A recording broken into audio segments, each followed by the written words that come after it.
Greetings, pilgrims, and welcome to another episode of the Polygon Pilgrimage.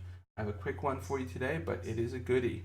As you may have seen, Substance Designer 5.3.0 came out, and we now have access to the iRay renderer, and you get some amazing photorealistic results like you see here.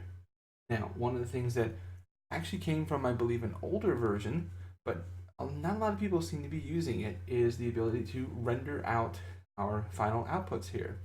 And by render out, I mean not in the traditional sense of we render it for use in an engine, but to just kind of show off the material here as we've been creating it.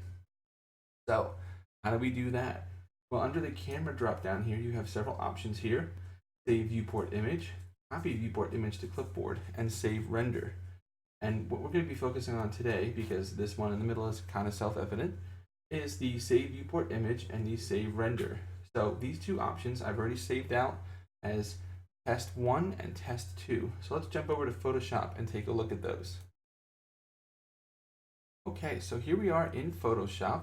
I just wanted to show you that test 1 is here on the left, and this is the save viewport. And what this does is it saves the entire viewport, including the background image, the background color rather, and all of the environmental settings you have here. So this is exactly as you see it in the viewport. Makes sense. Over here is the save render. Now I'm going to hide this layer because this isn't actually how it comes in. This is how it comes in, which is what makes it so great. The save render, it is a render of this, but it treats the background as transparent, which is fantastic for if you're putting this on the web or in your portfolio, because now as you can see here, I have a secondary layer that I made pure white.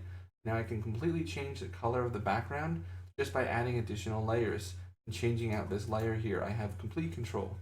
This is a fantastic little tidbit that I don't see a lot of people using, so definitely take note of this camera, save viewport image, and save render. Really help you out, and it's fantastic. So as always, guys, I'm here if you have any questions, and keep practicing, get better, and I'll see you next time as the pilgrimage continues.